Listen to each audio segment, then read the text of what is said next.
here's the thing. Even if it was a human being entirely, what is the issue with getting rid of it?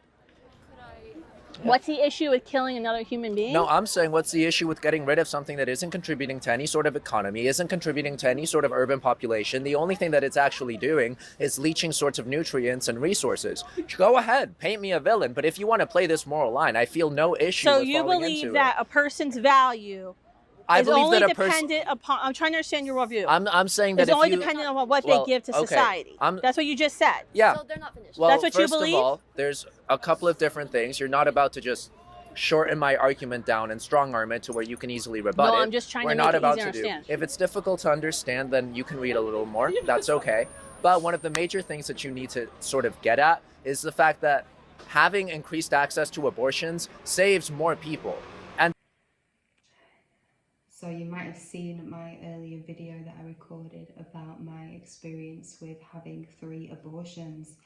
I spoke in more detail about the first one that I had because I was further along in my pregnancy when I decided to end that baby's life. Now, I watched this video earlier, you might have seen, if you've had your eyes open, that they've been doing protests in America actually dressed as the abortion pill. Now, this is really just dark now. The world's getting really dark, that people are actually celebrating abortion. Back when I had them, it was the wrong decision for me to make, and I realise that now, and I've learned from that. But there isn't a day that goes by that I don't regret making the choice to end my baby's lives. That was the wrong choice for me to make, and in fact I don't ever think that should have been a choice for me to make, and I regret that decision and those decisions every day. I've said before, if I'd have known God back then, I'd really have chosen differently. I'd have had more peace in my heart, that I was supported, that I was loved through this journey, that everything was going to be okay. We see God as our Heavenly Father, and He really is a Heavenly Father to me. I have a lot more peace in my heart that I'll be a good mother now. And I didn't have that before. I had a lot of pain in my heart, a lot of suffering in my childhood, and I just really thought that I would make a terrible mother. And so it just wasn't even an option for me to go ahead with it. And people were talking about like it was the normal thing to do. And so I just went along with it 3 times nonetheless. I made that big decision and that mistake. Now, this video I was watching earlier, which speaks of them actually finding medical studies from both pro-life and pro-choice people about how the baby actually feels excruciating pain when a termination is happening, when a pregnancy is being terminated, expelled. And the woman explained it as the pill, the first pill that was given to the mother, would actually starve the baby, right? Starve the baby, so the baby would be slowly starving, not receiving the nutrients and things that it vitally needs, because the first pill would stop the hormone progesterone, which would feed the baby in pregnancy, and the second pill that is taken would then violently expel the baby from the mother's body. Now, of course, it's not the natural way to go about things. It might seem like the natural way because it mimics a miscarriage in a way, but that's us taking that power and authority into our own hands to say, actually this baby doesn't belong on this planet. So because I'm too afraid to be a mum, I'm too afraid to deal with the consequences of my actions, and so I'm going to terminate this child's life. I'm going to end this child's life. You are living, you are feeling. A fetus that is inside your body is not feeling. The child in the womb can feel. At 12 How and do a you half know? weeks, pro-choice and pro-life scholars agree, the Journal of Medical Ethics, that as early as 12 and a half weeks, the child, the fetus in the womb, can feel extraordinary pain during an abortion. Okay, I need you to send that shit to me. Well, you can Google it, but I can bring it up. I have my purse, my sources, but yeah, you can do Journal, I think it's Journal of Medical Ethics. Because if you can convince me, I will change my mind. Fetal pain in the first trimester. So here we go. So this is National Institutes of Health. This is 2022, and so Can you send it to me? Do you want to take a picture of the article and then you can find it later? Yeah, that'll totally. Just take a picture of it because this is on the NIH PubMed.gov website. And you found it. Look, you found it. He's reading it. And the reality that my baby, especially the first one, because it was only 11 weeks. It was 11 weeks, sorry, not only. It was 11 weeks, so it was further on into the pregnancy. And it had developed fingers and toes by this time. And the thought that because of me, because of the actions that I took, that baby felt excruciating pain and it knew something horrible was happening to it. To think that I could have stopped that, you know, I could have made a different choice. You know, Jesus, God has forgiven me. But, you know, it takes a little bit longer to forgive ourselves. And there's a part of me that knows my babies, all of my babies were feeling that pain because during the first pregnancy that I terminated, or the first baby's life that I ended, I had to have an injection in my leg because the pain was so unbearable. The pain was so excruciating. And I mean, why wouldn't it be excruciating pain?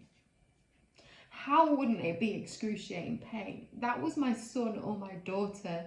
Now, you know, whether you believe in God or not, like, God has told me that my first child would have been a daughter. And he showed me what she would have looked like. And I know she's in heaven. And I'll see her again one day. But the reality is, I know that I caused those babies excruciating pain. I just know that they knew what was happening. They knew something bad was happening to them. And to think that that was something that I could have prevented.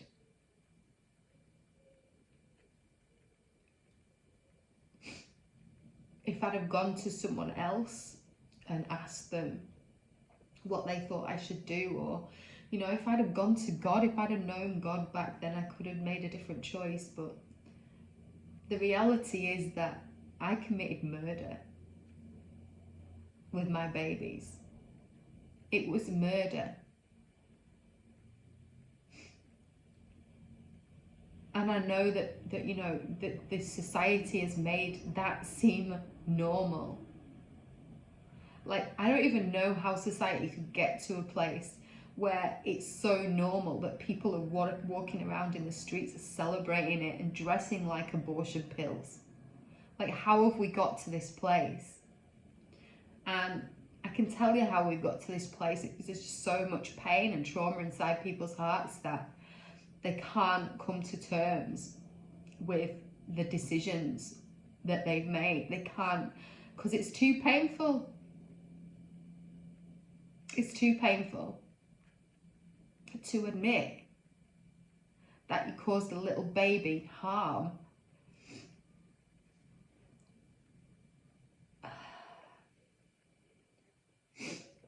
And that was it. Like, abortion is murder. It is not healthcare. In what twisted world have we made abortion healthcare? It's selfish. It's believing my body, my choice, when it's not just my body. That there is a baby's body. It's the baby's body. That's the pregnancy. In what world, in what reality are we going to wake up and see that that is wrong? and that baby's life matters just as much as mine did, just as much as ours do as mothers. That baby's life is so crucial that God had a plan for that baby. God had a plan for the babies that I terminated. So all I ask is that you reconsider if you have a firm stance that you are pro-choice, and you know, if you really truly believe that a baby is a clump of cells, I ask you to really search and to really ask yourself, is that really true?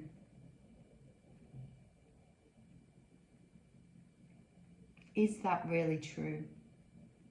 Or was that a human life inside of me that I ended because it was inconvenient for me?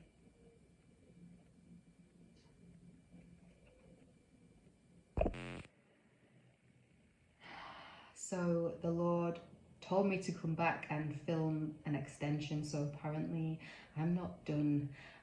So I just wanted to say that I experienced extreme spiritual consequences for the choices that I made, for those terminations that happened, for the lives that I decided to end. A lot of the anxiety, a lot of the depression that I went through came quite quickly after I made that first choice to have an abortion. A lot of the binge drinking got worse when I decided to make that first choice. And you know, I spiraled out of control, and I was in denial that what I did was wrong. And I just want to say that it's never too late to change your mind. It's never too late to change your heart about something, about a topic. It's never too late to go back and say, you know what, I was wrong. Like, I made a mistake. And you know, the only one that can erase the consequences of that sin is Jesus Christ. You know, it's a whole reason why Jesus came here. He came here that we may have new life, and that we may be reconciled to our Creator, to God. He lived a sinless, spotless existence. He did that. He never once sinned, so that he could sacrifice. He could be a sinless sacrifice for each and every one of us, so that we may have new hearts and new life in him. So it's never too late to say you made a mistake, and especially when it comes to God, that you can always call out to Jesus and ask for his forgiveness, and turn away from your sin and turn towards him, and have a change of heart and a change of mind. He can't erase the decisions that we've made, but he can take the pain away of the trauma. He can help us to go more easy on ourselves. And he can confirm that our children are in heaven with him.